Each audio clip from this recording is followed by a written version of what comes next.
Halo teman-teman Home Barista, jumpa lagi dengan gue Felix.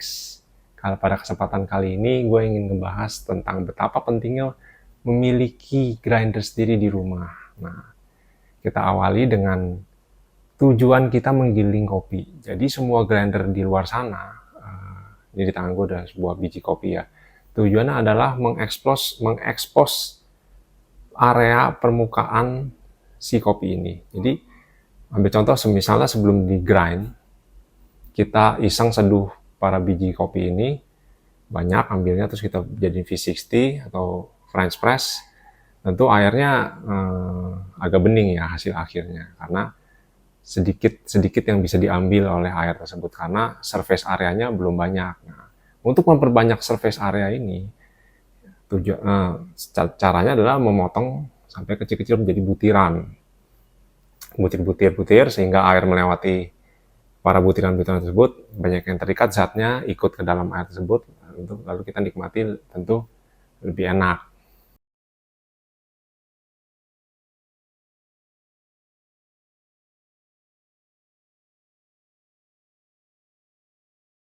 Besar butiran-butiran hasil gilingan tersebut itu tidak bisa kita samaratakan untuk seluruh jenis metode penyeduhan.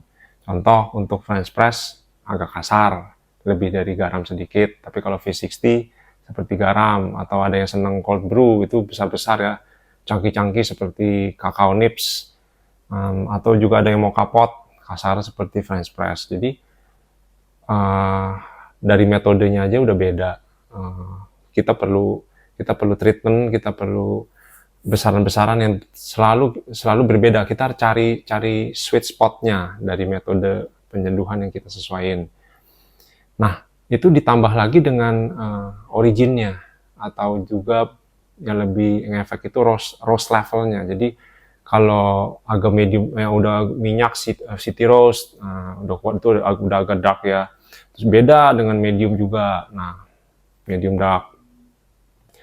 Kalau kita grind dark itu terlalu tipis, terlalu fine, misal pilih di online shop, pilih A, lu pilih halus gitu ya. Nah, khusus pas biji kopi itu dark, itu sangat pahit jadinya. Nanti jadi begitu, karena lu nggak punya grinder, nah terus mau mitigasinya itu mau memperbaiki yang kopi yang sudah kita pesan di tangan itu yang masih full, yang masih banyak itu jadi nggak bisa.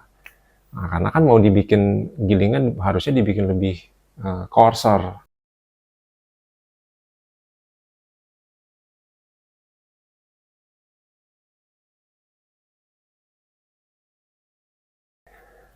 Lalu kita masuk ke jenis-jenis grinder. Gue mengawali dunia grinder karena bingung dulu, karena jenisnya banyak, harganya luar biasa jauhnya, ada yang 80.000, ada yang 60 juta. Ya tentu kita nggak mau ya mulai dari sesuatu yang terlalu mahal, tapi belum tentu kita komitmen. Nah, biasanya gue tidak menyarankan, tapi juga menyarankan buat yang ingin memulai dari jenisnya blender. Jadi ada tuh beberapa pabrikan ngeluarin cuman baling-baling aja besi. Jadi persis seperti blender cabai di rumah lo. Bisa dipakai kalau memangnya mau asal coba-coba dulu. Nah, yang bentuknya baling-baling seperti blender itu biasanya murah, grindernya. Sangat murah bahkan sekarang. Di bawah 100.000 itu harusnya udah dapat. Nah, sisi buruknya adalah ada yang besar, ada yang kecil. Bentuk hasil butiran itu random sekali, acak sekali. Nah, kalau kita ingat ya, tadi kita udah bahas, kalau gede kecil itu mempengaruhi rasanya, belum roast levelnya. Jadi tidak ada konsistenan. Nah, jadi sangat sulit untuk kita rasain ini rasanya. Kita sebenarnya nggak berhak tuh kalau kita menilai biji kopinya enak, biji kopinya cocok, biji kopi nggak cocok, karena ya balik karena grinder kita bentuknya baling-baling gitu. Jadi nggak bisa diambil keputusannya. Selain baling-baling, itu yang tipenya BUR, BURR, BUR. Burr itu ada dua tipe ya, jadi ada yang conical. Biasanya yang untuk grinder, ini di tangan gue ada sebuah grinder merek Hario, ini manual grinder alias engkol sendiri. Ini Burr nih tipenya, tapi ini tipe yang conical. Nah, terus juga ini juga nih conical tapi listrik. Ini ada juga flat burr jenis yang keduanya. Nah, kalau untuk setelah blender kurang, ya gue sarannya sih selanjutnya beli yang manual ini aja, engkol sendiri. Ya repot sedikit lah, 1 menit ngegiling. Tapi ini hasilnya konsisten. Cocok yang nggak mau invest terlalu banyak dulu lah ya, nggak mau pakai listrik dulu. Ini tipe yang pakai listrik. Tapi ini hasilnya udah bagus, konsisten. Ini buat pengguna yang seneng metode seduhnya itu V60 atau ya inilah V60 French press, cold brew. Kalau mau kapot sih agak kebanyakan karena dia butuhnya banyak. Ini capek juga soalnya. Terutama pagi-pagi sih buat orang yang bangun-bangun pagi kan ada beberapa orang yang masih lemes ya, nggak bisa suruh ngengkol gini. Itu capek sih, jadi lemes. Kadang orang seperti itu nggak bisa untuk yang memiliki tipe kayak gini. Itu biasanya cepat pindah ke yang pencet aja listrik.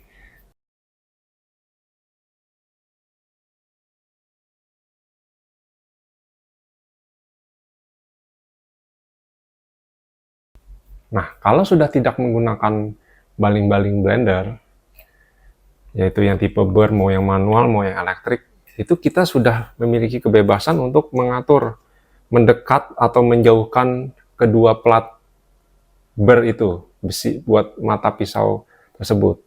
Jadi kita bisa punya kebebasan untuk mengatur fine atau coarse-nya sebuah biji kopi yang sedang kita mau konsumsi. Jadi lebih bebas, jadi kita bisa lebih berpetualang untuk cobain biji kopi macam-macam dengan segala roast levelnya, dengan segala originnya.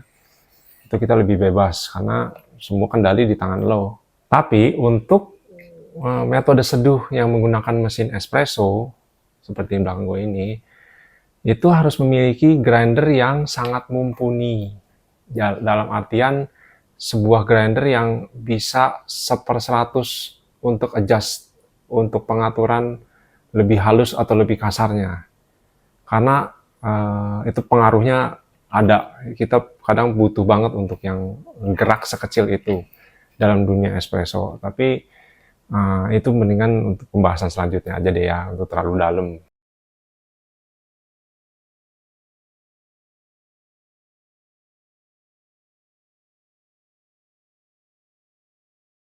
Selain masalah metode seduh juga, untuk biji-biji kopi yang kita beli dan sudah dalam bentuk tergiling, itu cepat basi kopinya, cepat BS, wangi udah nggak ada, rasanya udah hilang, udah kayak tidak seperti minum kopi, pahitnya tok gitu. Nah, itu terjadi karena surface area sudah banyak sekali, sudah menjadi butiran-butiran. Nah, ya akhirnya menguap ke udara, ditambah proses oksidasi dan sebagainya. Walaupun kita tutup, tapi kan masih ada O2 di dalam situ. Makanya mungkin bisa membantu pakai tempat-tempat yang vakum, itu mungkin bisa yang sedotin itu, memang tidak direkomendasikan, repot banget. Daripada beli tempat yang bisa memvakum, mungkin lebih baik invest di grinder manual aja.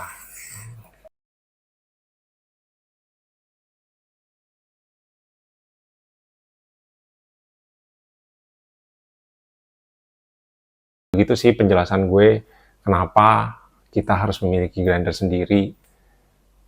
Ada satu pengalaman juga yang kalau lu punya grinder sendiri, yaitu di saat baru ngegrind dadakan lalu nyeduh kopi, wah itu wangi hasil gilingannya itu memang mantap banget. Itu aja sudah menjadi sebuah alasan untuk langsung beli grinder sendiri, harus punya. Nah, buat yang ingin rekomendasi nih beberapa grinder yang ingin lu beli, mungkin bisa tanya-tanya di kolom komentar di bawah. Gitu aja sih. Terima kasih sudah nonton video ini sampai akhir. Jangan lupa ngopi.